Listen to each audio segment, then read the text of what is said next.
All right, everybody, welcome back to the On Hit podcast. It's episode 5. I'm Matthew. I'm here with Robert, and we've got quite a bit to talk about today. We usually start the segment with how was your week in Fab? But Robert, I know how your week in Fab was. We are getting ready for Battle Hardened Chicago. Yes, we are next weekend actually. So after Labor Day, on the 7th, we're gonna go on Sunday, Mhm. and I'm really excited. I'm also a little nervous. This will be my first big event, um, and I know you were at Gen Con, but I believe this is your first like really competitive event as well. Yeah, it is. Aside from just kind of pre-releases, armory events, and then the other one, Gen Con Crack Shuffle and Play. Like this is also my first big Flesh and Blood event too. So I think I've ran more larger scale events as a shop owner than I did. Like actually, I've been playing them. So I'm a little nervous as well. Um, yeah, it's cool. It'll be a good time. I mean, we're in Indiana, so we're traveling only a state over. But it'll be cool. It'll be good to go to Chicago. We unfortunately we weren't able to do the actual like the classic constructed part of the Battle Harden, or even like the Super Armory, as those were Saturday events, and we're really only free this Sunday. Um, but it'll be cool. We kind of de facto are playing the Living Legend format, which is a lot different from the format that we normally play. Um, so that'll be exciting. Yes, it'll definitely be a good experience for both of us. I think it is being put together and hosted by MinMax Games, who I have bought um, countless singles from. They're one of my favorite places to just buy like a bunch of singles at one time, have them all shipped from the same person. So You've I'm been very excited high to, on Min-Max for a while. yeah, for sure. I'm excited to see them. I'm curious to see who all shows up to this. I mean, I know since we're going Sunday, I'm sure there'll still be a lot of people there. What I don't know is, like, I've heard other podcasters talk about pro quests and stuff. I guess Hmm. this one's a little different than a pro quest that is in your local store, um, because this one gives you, I believe, like a non-expiring pro tour invitation if you win. Whereas your local store one has to be played like in a certain timeline, I think. It may even mention something about that on here. Let me see. That's pretty cool. That's kind of the nice thing too is I know you and I aren't expecting really to go there and grab a Pro Tour invite, which would be very cool, but um, that is nice. A non-expiring one's nice because, the Pro Tour can take itself all over the world. And it's nice for somebody to be able to kind of wait for an event that gets a little closer to them, a little more financially feasible. That's kind of the reason why we're picking Battle Hard in Chicago as our first one. It's easier than driving somewhere like Milwaukee or driving out to New York or, God forbid, all the way out to the West Coast. So this was kind of our first big major opportunity to do that, and we jumped on it. So it'll be a good time. We'll learn a lot about ourselves as players in a major event like this. We'll learn a lot about our skill and kind of where we fit. Um, but again, with it being a brand new format to us, do you want to just for the layman, do you want to explain what the Living Legend format is and how it's a little different from Classic Constructed? Sure, I actually have the Flesh and Blood article pulled up about Living Legend. Perfect. But basically, Living Legend, I believe people can play Blitz in a Living Legend format, but the actual structured Living Legend format is non young hero specific. It is an 80 card pool, just like Classic Constructed. You start with 60 cards in the deck, 3 copies.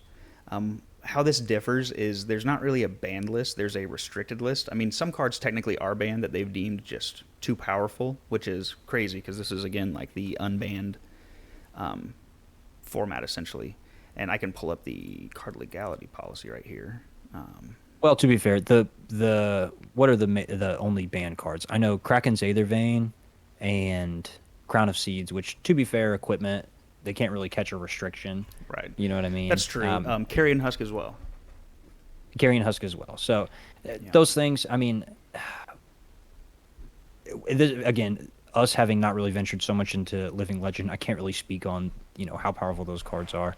They are Crown of Seeds is a very powerful card. I remember that from playing in Tails, especially with Oldhim being able to do what he could do. That made for some really very powerful synergy, especially if you were in a go wide deck. That really kind of ate your lunch.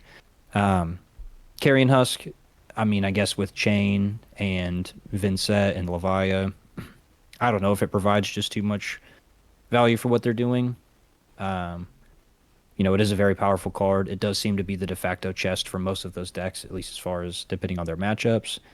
Um, so you know, that one I don't know about. And then Kraken's Aether Vein. I mean, honestly, I'm the first person to say how much I want this card to be legal, but I'm also the first person to say like, yeah, the card's pretty brutal, dude. When you can slap a an exploding Aether on top of that thing and then just zap somebody and draw 4 cards, it's pretty it's pretty good. Absolutely. I want it, but it's for the wrong reasons. So Yeah. I get it, I suppose.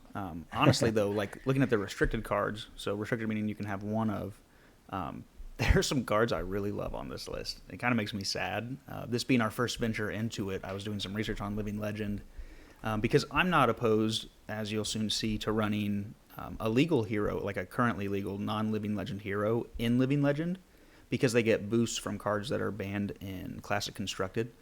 But seeing Cole, Deadwood Dirge, Succumb to Temptation on the list, it hurts me a little bit because I was most excited to play Viserai, who can use 2 or 3 of those cards. Um, I think he's still good, but it's funny that these are the arguably the most powerful cards in the game, and these aren't restricted, ironically, in Classic Constructed. So it's pretty crazy. Well, where one man is hurt, one man is healed, because I am very glad to only see one of those cards in your I decks. bet. I bet. And I had my nice little crash out moment the first time that we were testing, and that Succumb to Temptation came flying on out. And Yeah. I had a nice little pity party for myself, which that's part of it. It is. That'll be It is part of for it, I sure. guess. I mean, the game before that, I ended up winning, but you were hitting me with all the humbles and erase faces you had in the deck, just turn after turn, and I had a moment too of like, what is the point of this right now? But so we're definitely feeling the pressure of a structured event, a new format. We've got a lot going on because Living Legend essentially it's Classic Constructed, same deck rules, a different list, but these heroes that have Living Legend changed things considerably. Again with Chain, Carrion Husk being banned kind of makes sense, right? Because if the name of the game is speed, and you just have what is it, 7 block? Is it 7? 6. 6 block on your body, just on your chest piece. When you're going fast, like I won't run that in Vincent in Classic Constructed because I've died to my own blood debt too much. But That when you, puts 11 block on Chain's body. He gets 6 on his chest, 2 on his head, 2 and 1 on his gloves, and then 1 on his boots. yeah, That's nuts. that's insane. That's nuts. That covers up an entire dominated Starvo Crippling Crush. Yeah, That's pretty nuts. yeah, Um, and really, when we first jumped into this format, I know you and I were very undecided on, you know, we didn't exactly want to take the top decks. You and I could probably play Starvo and Chain and figure it out. They're kind of the boogeyman as far as you and I know. I got in right after Chain was gone and right as Starvo was leaving, essentially. Like I was there for Everfest, but he came into the format and he left before I'd ever played like an actual armory. So I still don't entirely know what to expect with him, even with the testing and stuff that we've been doing. But we found very quickly, it's not as simple for us, especially being kind of competitive. It's not as simple as us just taking a hero we like and jamming in some of the banned cards. We went through those trials very early. I wanted to run Rhinar. I know you started with KO, which honestly you ended KO in a really nice spot. But I think even now, we moved away from kind of some of the more gimmicky stuff that we found just was not even close to keeping up. It wasn't worth running something that was so cutting edge or so off meta where it kind of was just so off meta because it was bad. right. So I know we've really kind of honed on, I think, 2 lists each that we're really thinking of. Yeah. I think your plan A is probably what, Viserai? Yeah, as of right now, it's Viserai. I'm going to go ahead and pull that deck up. Well, and initially too, when we started, your Viserai was the first thing that you started with, and it really set the tone for how we were doing stuff. Yeah. I tried both Rhinar and our KO list into that Viserai, and I just felt the brakes come off the train every time. Yeah. So it really, that is really what kind of informed my decision on what I should be playing, just comparative to what I play already in my style. But let's talk about your Viserai deck here a little bit. Well, ironically, this is not that same list. I will upload also, and I'll link it in the description, my original first list, which is a little bit faster, a little more red.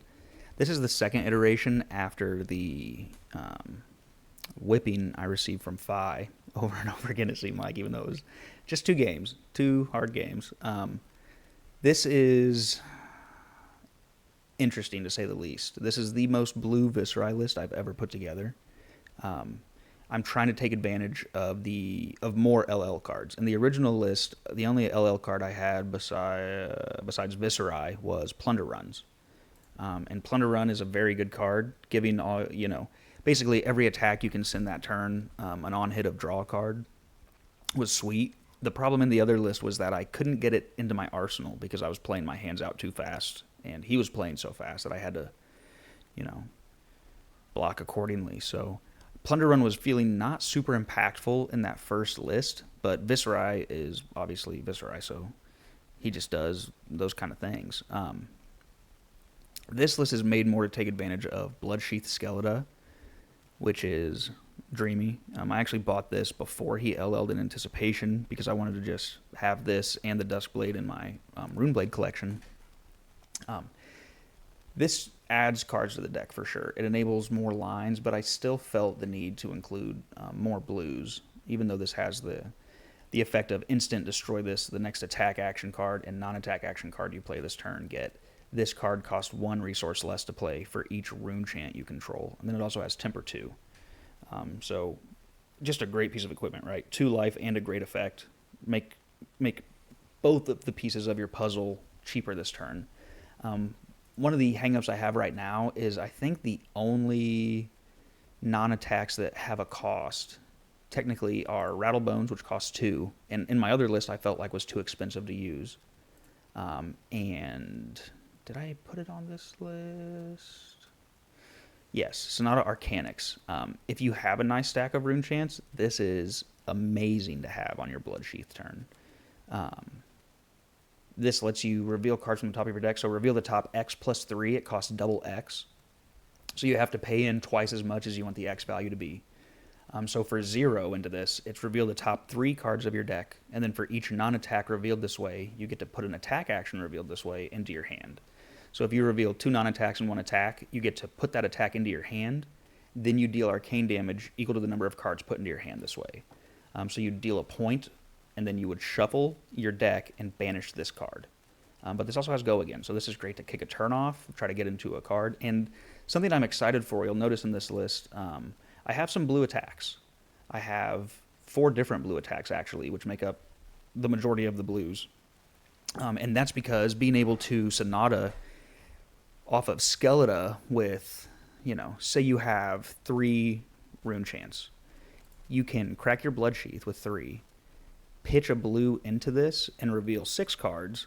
And then, if you reveal 3 non-attacks and 3 attacks, you get to put 3 cards into your hand. So that's just tons of value. A lot of the attacks have Go Again, and the ones that don't, I'm hoping will turn out to be pretty impactful. I've only play tested this against the computer, but you and I are going to hopefully jam this list a little bit and see. Again, this is kind of a fear response to Fi with stubby hammers, and I don't want to spoil too much of your list yet, but that thing is just gas, dude. I may have given you a couple rough games, but then you turned right around with Fi and gave me a couple really rough games. So that should have been where I started. I mean, I should have known, especially with you starting with Viserai, that you were going to figure it out. This is a hero that you know very, very well, and just dipping your toe into a little bit larger pool is, it's easy for you. So this is a sweet list, dude. I want to say one thing too. Mm-hmm. I have never looked very deeply at the art on Sonata Arcanix.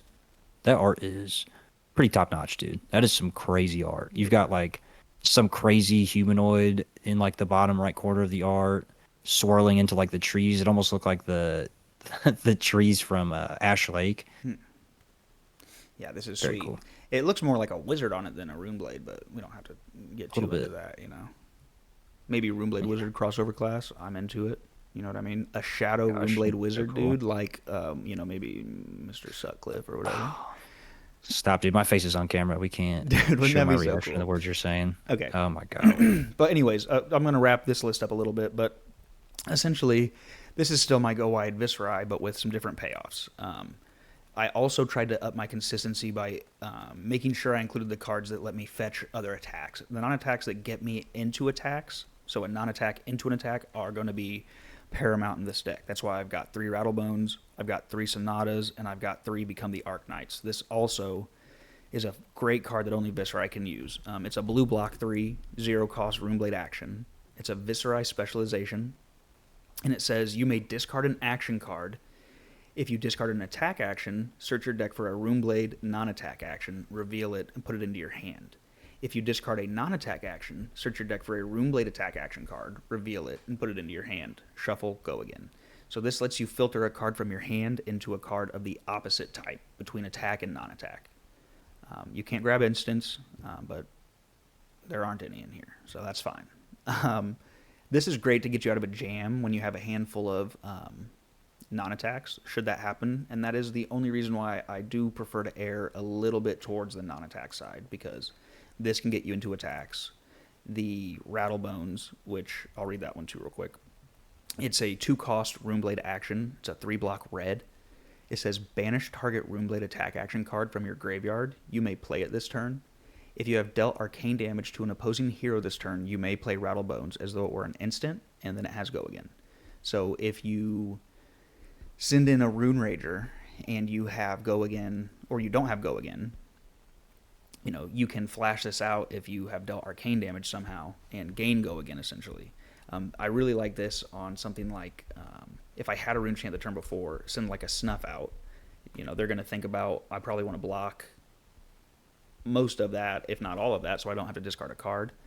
They might ignore the arcane damage, and then you flash this out at instant speed, and it basically you gain an action point off of it still, right? So you basically get go again on your snuff out, and that kind of is the same trick that you play with the Spellbound Creepers. Flashing things out that have go again is as good as having an attack that has go again, essentially. And if you sequence your cards right, you get tons of value off of Viscerai. I love flashing out like a Revel in Runeblood, gaining go again on an attack, making 4 rune chants, and being ready to just do something else, especially some of the stored. Duskblade is also more of a test at this point. It seems more powerful but less consistent than Rosetta Thorn in the long run. It really is going to be determined on how often I can just keep the counters on it, right? One thing to note, you don't gain the counter unless you attack with Duskblade. So that is also a point against it, because there are going to be a lot of turns where you use your resources in other ways. But it's still a super cool card. It would almost feel like a crime to not at least test it out and see if it's going to hold its own in the Living Legend format. For sure. I mean, that weapon is so strong that it was banned before Tails was even released. Right. So, Right. And that's also why, like, regardless of how this does, even if every test I play against you with Fi, you just stomp me and it ends up not doing that well, there's a very good chance that this is what I play regardless. And that's twofold, right? On one hand, it's Viscerai. So there's a chance that I get it and they don't, and I get to win. It's just that simple with Viscerai. yeah. Also, this is my only chance to play him. So if I want to play Viscerai in a legal way, it has to be an LL. So, take him for a spin around the block and see how that goes. Do you want to talk about one of your lists next, and then before I jump into my final list? Yeah. Yeah, the last thing I'll say too about Viserai is it's kind of just like busting out the old classic out of the garage, taking him for a spin again, dude. For sure, a spin around the block. I will touch on my sideboard real quick before I pass it over. This is, again, a suite of answers for things. Haunting Rendition is a block card that you can discard to prevent damage. This is for Guardian or Wizard, really. Just a lot of these are damage prevention effects, so like Reduce to Rune Chant. It's the only D-React I'm going to run. This is also more for like a Guardian matchup or somebody that has really nasty on hits, maybe even a mirror match to help cover up like snuff outs. You could throw this and a piece of equipment to cover some hand disruption. Runic Reclamation. This is for targeted aura destruction. This is, I think, my best option against like Prism maybe, because that's the nice thing, right? I can swing this 3 for 7, and if it hits, I get to destroy an aura they control. So I don't have to target her auras as much as I can just zap them if I have this. Um, Oasis Respite, that's again more for the odd Kano that might show up because you never know when he's lurking around. But that in conjunction with Haunting Rendition gives me a decent option to cover up 6. And then I also have AB3 off my chest piece and my helmet that I'll swap out. Erase Face, this is for you. Hmm. That's the first thought I have for it, but also it's pretty good into Starvo, pretty good into.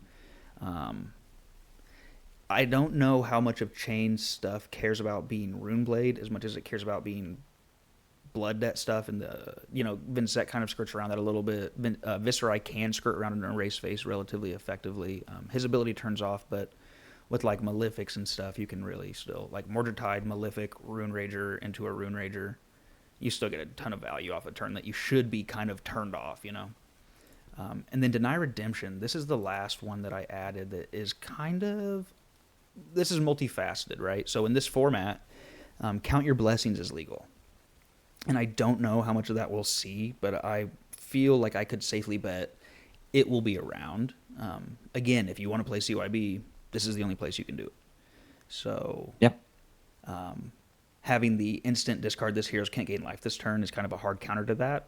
Plus, if Prism happens to have more life than me, and this is an on attack as well, not even an on hit, this one arcane damage that's unpreventable will burn through spectral shields like a hot knife through butter, dude. It's like a railgun for those things. And I know you know that as well. Yeah. You got some tips and tricks for that on the physical side, which I think is super cool.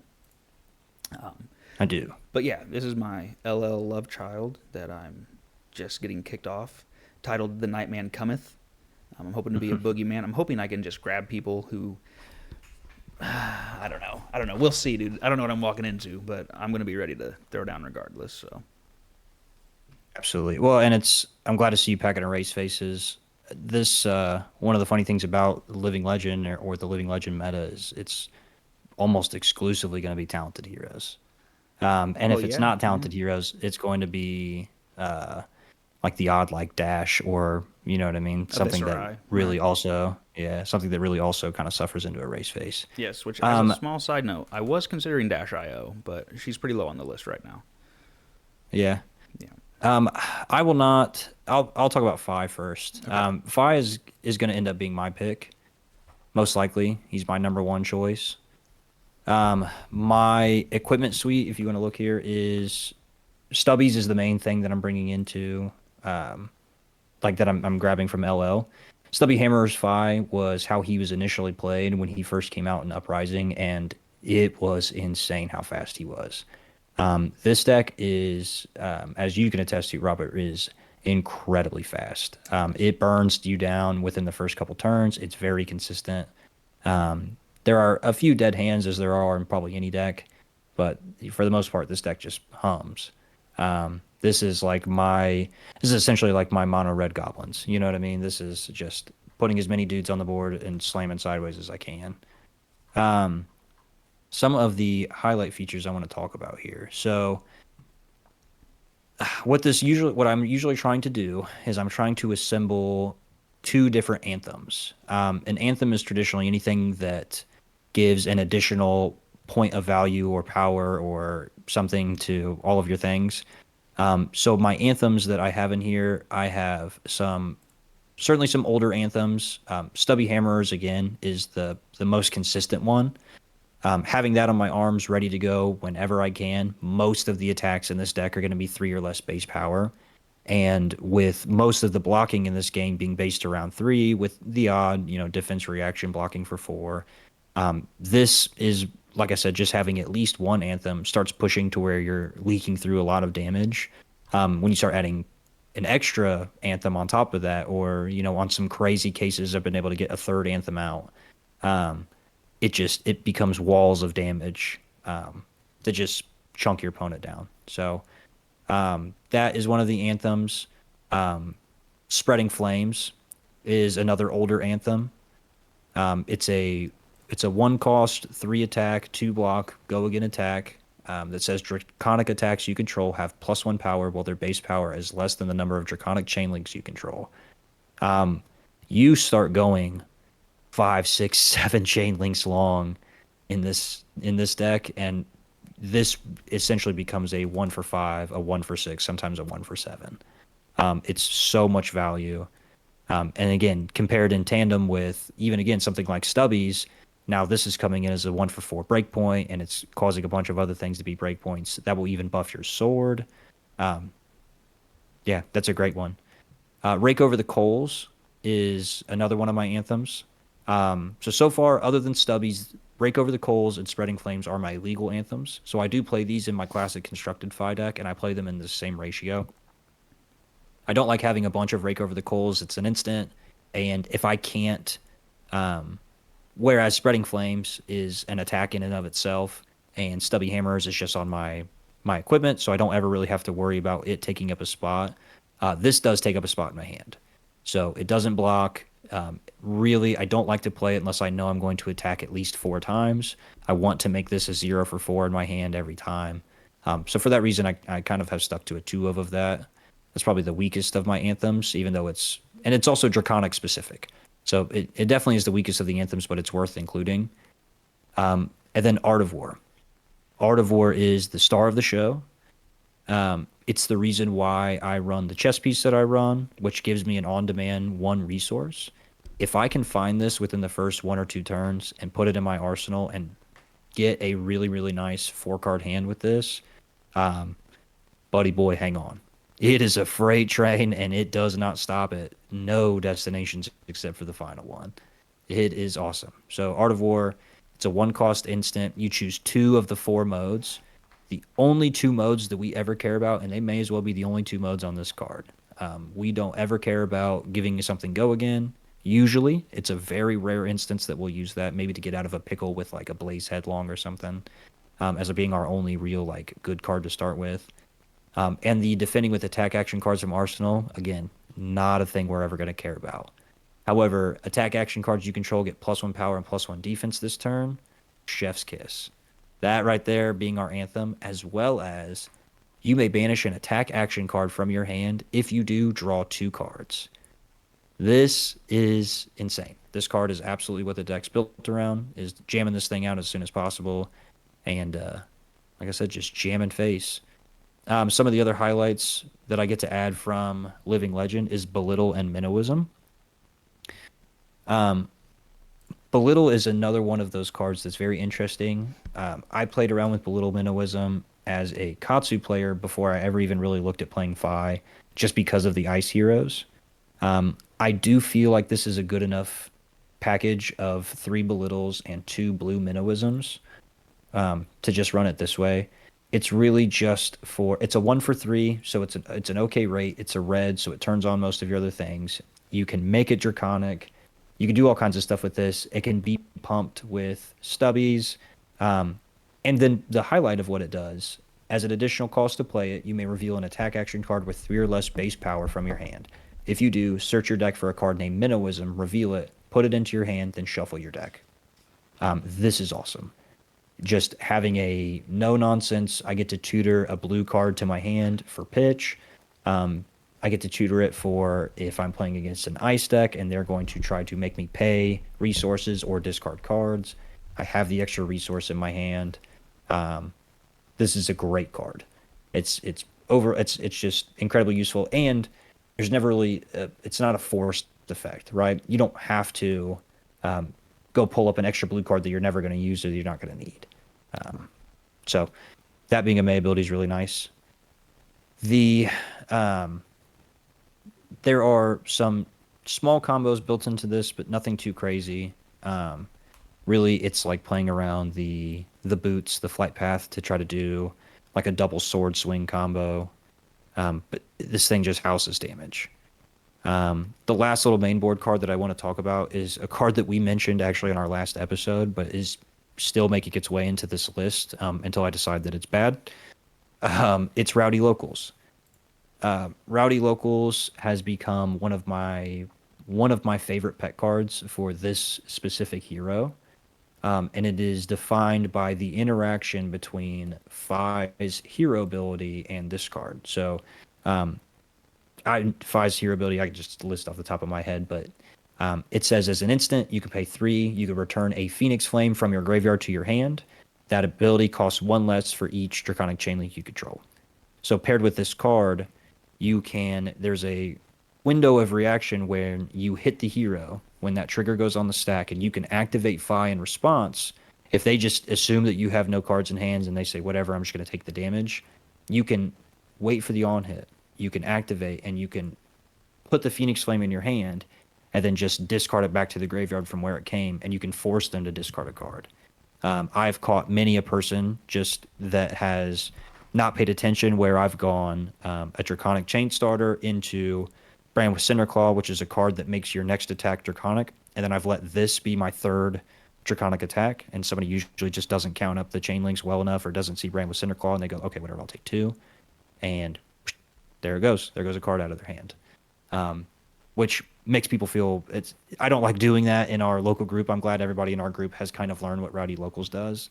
It took maybe 1 or 2 times of watching people get really upset about that to for people to start kind of catching on to that. So, um, yeah, 5 very fast. Red deck wins, man. This is the deck that I'm probably going to be the most comfortable with. The deck that I am looking forward to playing the most in Living Legend. So I'm very excited to play this.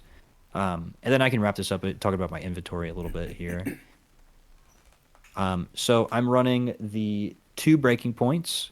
It is a 1 for 5 that says if it's played at Chainlink 4 or higher, it gains when this hits a hero, destroy all cards in their arsenal. This, it's just a good card. It's 1 for 5. It's got a really good rate. But that effect is mostly for, Starvo is going to be trying to set up big plays. Kanos are going to be trying to set up wildfire combos from their arsenal.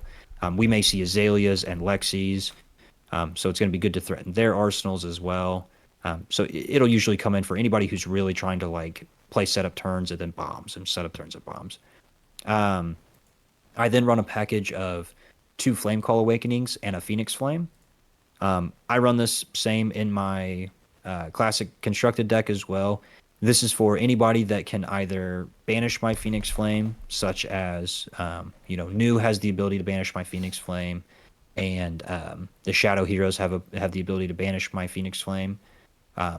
So this will come in against those guys, because if I lose my Phoenix Flame, I lose so much extra value. I lose the ability to make a 3rd Chain Link most of the time to then play into some of my Rupture cards after some disruption.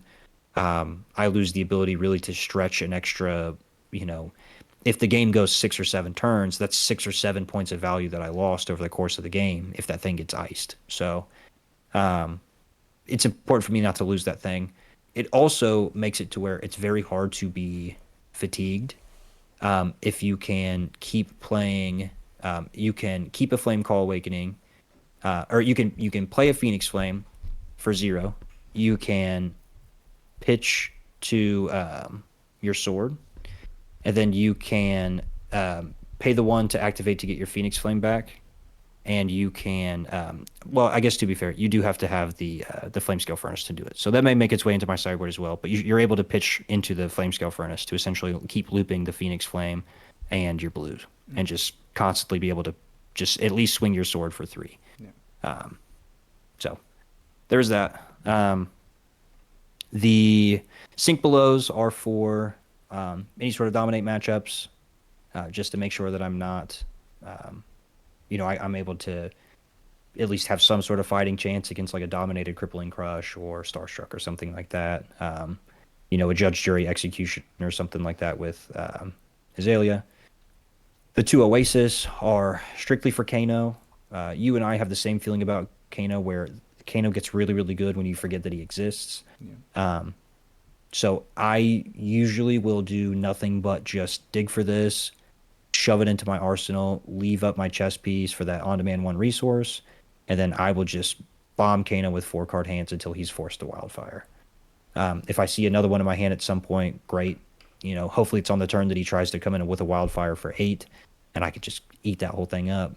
But if not, it's there. It also is very good into the like the dominate matchups as well. Gets around like CNCs and stuff like that. So Wasted Respite overall is just a very good card. You have it in your list. I have it in mine. It's a card that we're very high on for a lot of the same reasons.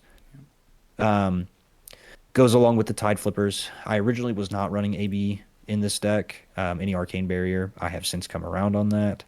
Um, I don't love the idea of being able to just give easy surge effects to like an Acilio or a Kano or a Verdance. I don't like that. So it still does a lot of what I want it to do. I don't get to double sword combo, which is a lot of fun, but I do get to at least like double lava burst or double salt to wound or whatever it may be. So it still does the job. The one Warmonger's Diplomacy, I'm always going to choose War, so this is not a bad card to chain end. It will keep, it does a lot to shut down Runeblade, or it forces them to kind of take a setup turn. Does a lot against, Dash can't play items. Um, Rangers can't play their pumps. There's a lot of things that this shuts down that's really nice. Um, the Tenacity up there is again same thing for grindy decks. I'll usually pull out a Salt the Wound and I'll slide in a Tenacity. Um, just having multiple options to grab with Mask of the Pouncing Lynx is good. Nasty Surprise is another pet card that may not keep its way in here. There's a lot of discarding that will be done to Fi, Pummels and Face Purgatories and Succumb to Temptations and um, handfuls of things like that. So just having a little bit of protection against those things, the ice things as well, um, that really helps. So that gives me go again, +1 and one resource as well. So that's a really nice. It also fits in that nice little curve of being a 0 cost, 2 power, 3 block blue. It's just a good card. Yeah. So whether it works or not, I'm not entirely sure. And the final card is this Tiger Stripe Shuko. This is mostly for the Prism matchup. Yeah. This is what you were alluding to when you were talking about Viserai. This is like my cool little physical way to try to shove through something real crazy on their board state. Hopefully, the one that I proc this effect with is a Lava Burst coming in for 6 or 7 or 8 that they just cannot cover, and it just completely gives them a Wrath of God. Just board wipes their whole game plan. So. Yeah.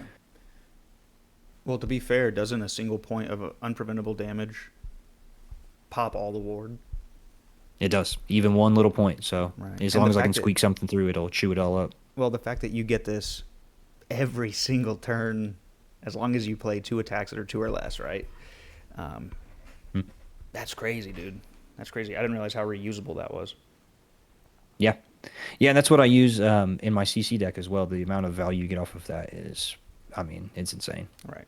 That's a great card. Yeah. So, yeah, this is what I'm going to end with. I think this is what I'm going to end up taking with us to Chicago. It's one of 2 decks I'm going to end up thinking about. So I know you've got another list kind of in the wings as well in case you, for some reason, Viserai just takes a big dumpy on you right before we go. Yeah. This is the first one we were looking at besides Viserai. We both kind of were brainstorming this list a little bit. This is my Berserk KO list. The only card in here that you can't have in Classic Constructed is Berserk, which is a phenomenal card. It says it's a 1 cost yellow, 3 block brute action that says until end of turn, whenever you discard a random card with 6 or more power, banish it. If you do, reveal the top card of your deck. If it has 6 or more power, draw a card. Go again. This thing is freaking insane, dude. To be totally honest, this deck feels a little below the curve of explosive power on the turn-by-turn basis. But when you get like a Berserk Blood Rush Bellow turn, I mean, you saw some numbers, dude. They are unreal. This thing can deal so much Becomes damage. it just becomes a 1-turn kill deck. I mean, it goes house once it pops off. For sure, especially if you can navigate it right and make sure that your draw and discards line up, because this thing will stall out if you hit one of your other non-attacks. So this list only runs 6 non-attacks, and I've been debating maybe pulling 1 Berserk out just to increase the consistency a little bit. as strong as Berserk is with this list in some future testing, because I plan to fully test both of these decks out. I want to see which one ultimately is more explosive, and I feel like this one has a ton of potential. Some of the changes. This is extremely similar to my classic constructed KO list. One of the only cards I've really changed out besides adding in Berserks is I've included Barraging Bighorn, which typically is a little too risky to utilize in KO. They can turn off its go again very easily. So it's a blue 3 block. It's a 2 cost for 5. So with KO's hero ability, which I'll read real quick, he can only have 1 weapon zone, so he only has 1 arm. He says attack action cards you own get +1 while they are in any zone other than the combat chain. So that's your hand, that is the pitch zone, the graveyard, the banish zone, your deck, everywhere. And then the first time you discard a card with 6 or more during each of your action phases, make a might token. That's not as important in this list. This list is really stay alive until you can get a Berserk into a Blood Rush and just try to spike your opponent into the ground. Barraging Bighorn says it has additional cost to play it, discard a random card, and then if it's defended by less than 2 non-equipment cards, it has go again. Pulping has a similar effect, but Pulping also can give itself Dominate. So Dominate's a lot easier to maintain the go again than Barraging Bighorn, notwithstanding the fact that people are running D-Reacts. But Pulpings have a slightly higher, tier because of that evasion. This, however, with Berserk is just another way to keep the engine rolling. This is drawing you into a card even though you discard it. Like, that's the other theme, right? All of my discard effects, except for a couple of them, also draw me a card. So Pulpings, draw a card, then discard a random card. If a card with 6 or more is discarded this way, it gets Dominate. And then if it's defended by less than 2 non-equipment, it has go again. This draws a card and then discards. So even though you are risking a card from your hand, you're not going down in card value from it. Same thing with Wild Ride. Wild Ride has the same conditions, but it just gets go again. This is arguably the safest one, being that it just gets go again. It doesn't have to hit or be not blocked by certain things to have go again. Interestingly enough, Barraging Bighorn is the only one of these cards that actually has a block value. So in a weird way, as a blue, I think this is actually kind of a smart play. It lets you go deeper with Berserk. Every other time, it's a pitchable blue that also blocks 3. I think this is what we all want in a blue. Other than that, this is just KO. It's just low to the ground stuff. A lot of discard and draw. And hopefully, like I said, I don't know. Maybe if I can find a way to have a meaningful Berserk turn by turn 3, maybe this could sway me from playing Viserai, but as of right now, this is just kind of my backup option. This sideboard, pretty basic: Erase Face for Starvo and anybody that cares about their talent. Command and Conquer and Sin Packing for just the best Arsenal hate you can get. No Fears and Thick Hide Hunters are my more defensive cards. No Fear is, I think, for this deck, just better than Oasis Respite. You don't gain the life, but it's a 0 cost instant. As an additional cost to play this, banish any number of cards with 6 or more from your hand. At the beginning of the end phase, return them to your hand. So if somebody's going to Wildfire you, and you have this in Arsenal, and you have a bunch of 6 powers in your hand, you can put them all face down and prevent the next X plus 2 damage. So you would prevent 6 damage, essentially. What you can also do, because this deck does run AB with the Norrune Gloves and the Skullhorn, you can instead, get rid of 2 of them and then keep enough resources to AB3, and, maybe you have another red in your hand or something. But I think this is a great card into Wizard, and it also could be a very good card if you're going against, a real tall deck. This notably turns your Pulpings and Wild Rides into block value. So this also, I think, is just a step in the right direction. Honestly, I wish this deck had another suite of Wild Rides in it. If Wild Ride was if they made a direct copy card that was a 3 for 5 at the blue, I would probably play that over Barraging Bighorn. I'd probably play both of them, actually, in this list, because this list really only feels like it can be so far in testing, competitive with the big dogs if it is bursting that combo, you know, within the early stages of the game. Luckily, Brute has a good fridge. I've got great block Yeah. value. I can cover 2, 4, 6, 7 on my first full block with all my equipment. Fleshbag also intimidates on their turn, so it buys me a little bit of time to find my pieces. But there's a lot of non-blocks in this deck. Like I said, all the pulpings and wild rides just don't block anything. There's a fair amount of 2 blocks in this. Heavy hitters gave us a bunch of cool cards, but a lot of them are 2 blocks. So um, I don't know. I have yet to test this against like Starbo, Chain. We definitely have that, I think, in our near future, Matt, of trying to play against some of these top tier meta decks, if you will. And that's one of my concerns. I want to mention in the wrap up about the deck variety in this format. But I know you have one more backup deck, which is ironically the last 2 decks we saved are both decks that we both love. Um, Yeah, these are definitely the decks that it is. I want to play this deck so bad. I'm sure you have it pulled up by now. This is Kano. Um, I want to play Kano so bad. The issue is that I doubt myself as a Kano player, where I can navigate Kano pretty easily and efficiently, but I've never tried to do it for an entire day, and I have not like I haven't played it into decks as powerful as these LL ones. mhm. Um, it is fun to get the books back in Kano to get Tome of Aetherwind and to get Tome of Findel.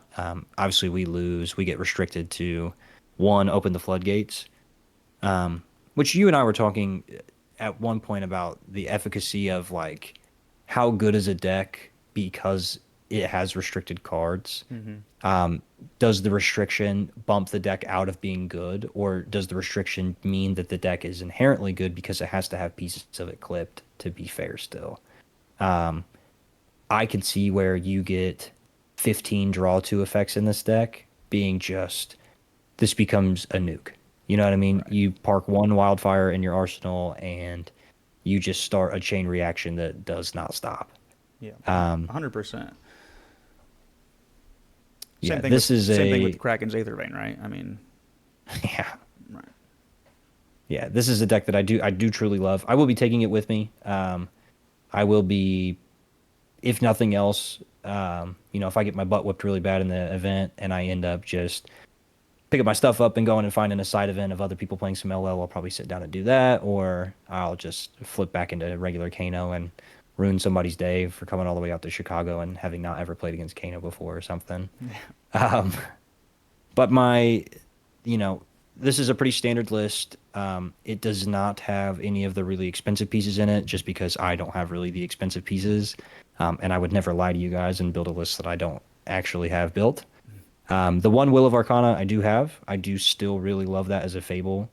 I do believe in my soul that Eye of Ophidia is probably the better of the two. However, Will of Arcana has done more than enough to push me up over somebody's like AB potential, or has like really tanked me again. Like Will of Arcana, I love. I'll never take it out. Um, so outside of that, again, I love I love this deck. I don't have like Ruby Amulet or any of that stuff to put in here. That's another reason why this isn't like my 100%. This is what I want to play. Versus, my Fi deck is cheap and already completely built. So I've been playing Art of War 5 for a long time, and now I get to kind of come back to them. The sideboard is just really generic explanation. Um, the two biggest issues I would have with this deck, I wouldn't really change my strategy into most of what's going on. I would just try to do Kano stuff into everybody else, except for two different types of decks, and it would just be other Kanos. In which case, I would put in Waning Moon and my Alluvian Constellas, and I would put in Aether Quickenings and Swell Tidings and take out some of the less cost to damage efficient non-attacks, just to put in something to kind of when you play Kano versus Kano, it's one of my favorite mirror matchups because you go from being this glass cannon combo deck to you guys are both kind of playing this weird, um, you know, mid-range duel, back and forth with spells and the staves, and it's a really really fun time. But it is a tough matchup. You're both basically it's jujitsu with a gun, You're grabbing for my knees and I'm grabbing for my pistol. So the other sideboard cards here are just Scours and Burn Bear. Um, Kano traditionally has a really, really terrible time into Illusionist. They just have so much damage prevention that they can just cover up a lot of what you're doing without even really worrying about it. So the Burn Bears are there to kind of take care of the Phantasm stuff. It keeps me from having to run any 7 power poppers or 6 power poppers that are going to hurt the consistency of the deck, because I can still play this on like a Wildfire turn, so that's nice. And Scour, same thing. Scour is going to come in against anybody who's making an atrocious amount of tokens no matter what. Um, so this will certainly also come in against Prism. It will come in against Runeblade, anything like that. So Scour is just an overall good card. Being able to pump it up with the staff too is also kind of funny. So Old Knocker is also just there for speed. If I'm playing, a Fi deck, if I'm playing a Dash IO, or anybody who's going to be jamming 4 to 5 cards into my face as fast as possible, I want the Old Knocker. I want the on demand resource. So other than that, Tunic usually gets the job done. The equipment suite for Kano never changes. It's been the same since looks probably Everfest. Once Ragamuffins came out, nobody swapped anything else ever. For sure. So You don't need anything else. no, I mean, you don't. this is a sweet Kano list, man. I haven't seen this before right now. I love Kano. This takes me back. I like it too. And as you were talking about the deck's power level being changed by the restricted cards, I feel like with the books, I think you would have been cool with a 3 of Open the Floodgates, but I don't think you would have wanted, 9 like a lot of competitive lists are trying to run. That's just a ton of 2 costs. But this list is sweet, man. You've only got 4 whiffs. This is great. This looks like it would just tear somebody up. I noticed only 2 Potions of Deja Vu. Is that your replacement card for the Will of Arcana? Um, yes, yeah, I do the one will instead of a third Potion of Deja Vu.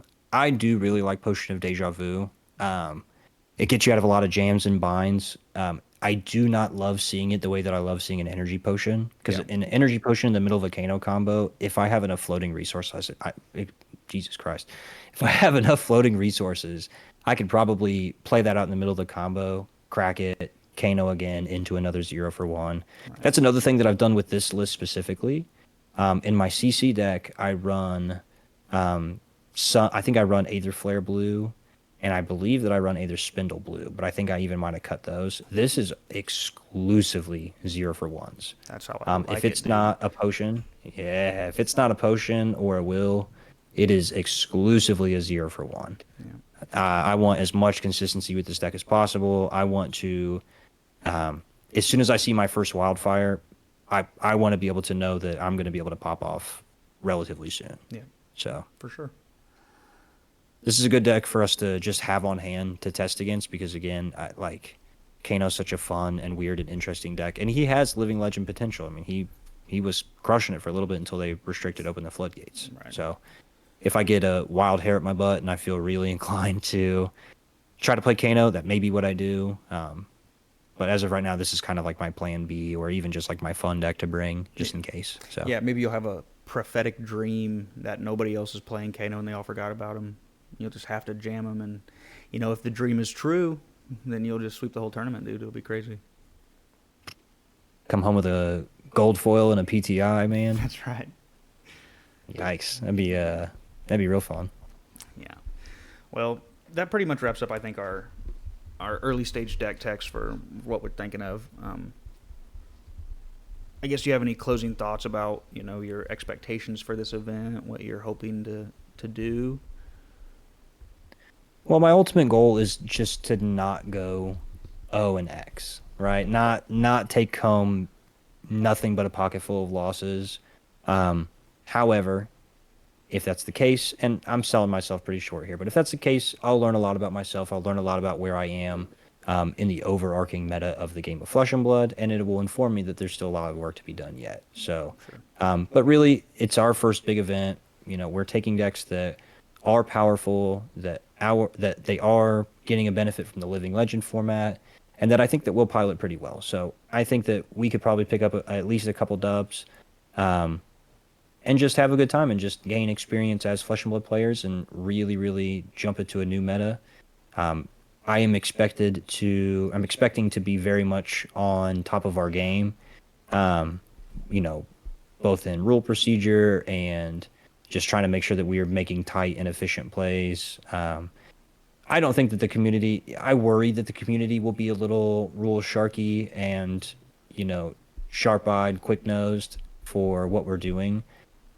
I hope not, but I'm prepared to play in that environment. I don't want to lose just because, I was playing too casually. Right. So that would be kind of an embarrassing loss, I would think.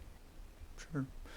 Yeah, I saw online some people talking about what to expect from a Battle Hardened, and they made it sound like at the last Battle Hardened Chicago, everybody was pretty welcoming. A lot of people were like, don't be afraid if a judge gets called. Like, they're just there to help you keep things straight. They're not there to burn you.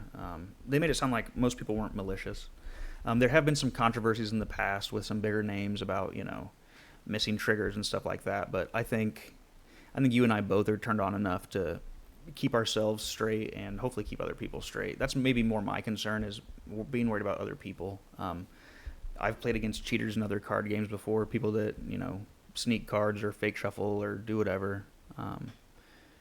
But I don't think we're going to have to worry about that too much. So my goal, I think, is just to soak as much of it in as I can, and if the decks don't do well enough for us to find improvements to make, then, like you said, hopefully we can find improvements to make as players. Maybe we need to Yeah. change our thought process, but I also think there's a good chance too that we could just as easily go in and do really well. I think we build fine decks. I think we both know what a good card and a bad card looks like. So I think it'll really just be the application and consistency, as always. I think Fi is great. You don't hear about him in the usual conversations about, like, Chain, Starvo. Those are really the big two that are always tossed around. But I feel like Fi has enough speed that he can absolutely just burst you down. Um, yeah, I expect to do a lot more testing this next week and this weekend. Um, I think we'll be able to hammer out our issues. We had a buddy who plays Guardian throw us a really good Starvo list together that has just been whipping ass. So Yeah, and that's really the goal, right? If those are the boogeymen, Chain and Starvo, the ones that we really have to worry about. If we can get ourselves to even a 40%, 45% matchup with those, I would even take like a 35%. You know what I mean? Something where it's like, I'm not going to lose this every time, but if I can make smart plays, if I can catch them lacking, I get them. right, Um, I do truly wonder how many inexperienced Starvo and Chain players we'll see. I do always find it curious to see people taking decks that they've never played before to events just because they are the meta deck. So I do hope that by playing something that we are both comfortable and familiar with, um, that will kind of give us a little bit of a leg up. So I'm hopeful for us. I may be a little skeptical and pessimistic, but I am truly hopeful for us on the inside. So, and if nothing else, buddy, we're gonna have a good time hanging out in Chicago for for a sure. weekend. For sure we are. And I feel the exact same way. I think, I have fears and concerns, but I also know that I can play good cards. So um, we'll definitely just see how it goes, man. I mean, it's our first one, too. So, just like with a first time deck, any venture out, tempered expectations will lead to a better and happier time. And I think we're going to do fine. Right. I think so as well, man. But I think that wraps it up for me. But I think if that wraps it up for you, I think we can call this one. Yeah, I don't have much else. Just everybody, make sure you like, comment, and subscribe. Check us out on Spotify. Go check out our Fabry account. These decks will be posted. Links in the description. And thanks for listening, guys. Yeah. See ya. See you. Nice, dude. We are getting good at that shit. Stopwatch.